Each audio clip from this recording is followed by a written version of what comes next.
So I have a confession for you guys. When I pull up into my neighborhood, I try to freak out my neighbors. And what I'll do is, since I live in a primarily black neighborhood, what I'll do is I will roll down all four of my windows and I will blast Breaking Bad, the theme song, and I will go like 2 miles an hour. And then when I'm going over the speed bumps, I'll go over like really slowly and like look around and look at people.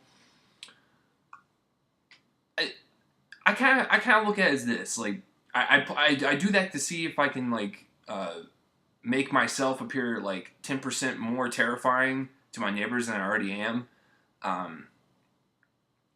or my neighbors just think I'm crazy. Actually, when you think about it, it's pretty dumb. So if any of my neighbors are watching this, I'm kind of sorry. I'll try harder next time.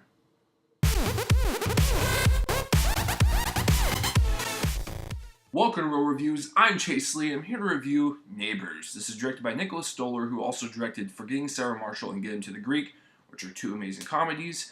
And it stars Seth Rogen, my boy, and Zac Efron, who is actually one of my favorite up-and-coming actors and is going to prove everyone wrong in 10 years.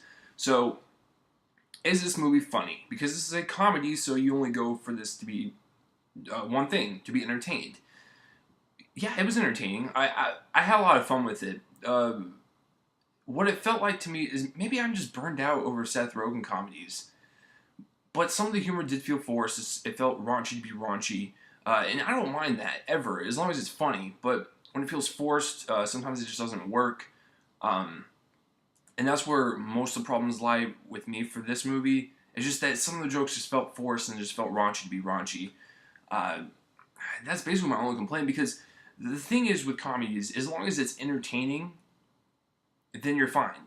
It doesn't have to make sense. I mean, this movie has got a lot of stuff in it to where like you would never see that ever in an actual neighborhood. But for the entertainment aspect, I thought it was great.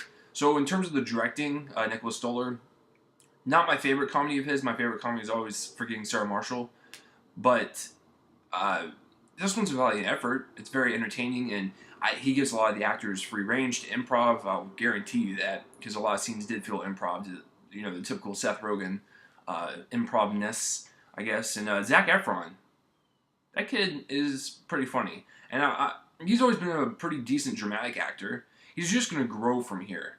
And he's really funny in this, and he actually had a lot of character depth in Neighbors, which was actually really surprising.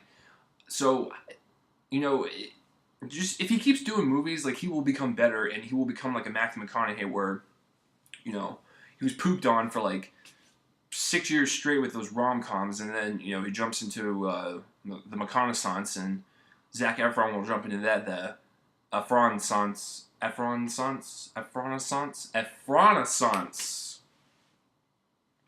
There you go. So the acting overall is pretty good. Like I said, Seth Rogen and Zac Efron steal the show.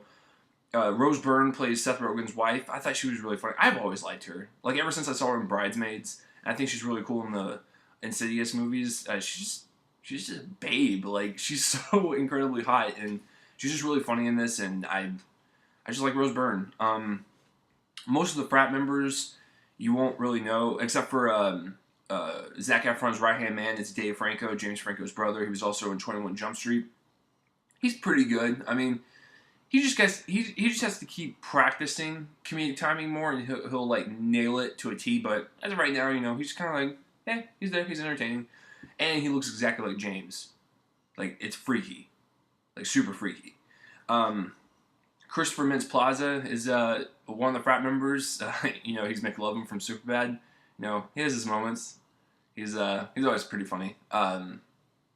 So yeah, overall the acting, the improv, it's pretty decent for the most part, and in some parts, like, I guess the best way to explain it is, like, in some jokes, like, it was super funny, and it would like hit me in the gut, and I was like laughing and crying. But then there were some that just, you know, raunch for the sake of being raunch, and it just, you know, just kind of flew over my head. I guess, like I said, guys, take it with a grain of salt. I guess I've just seen way too many comedies in my lifetime, because I am desensitized to most stuff.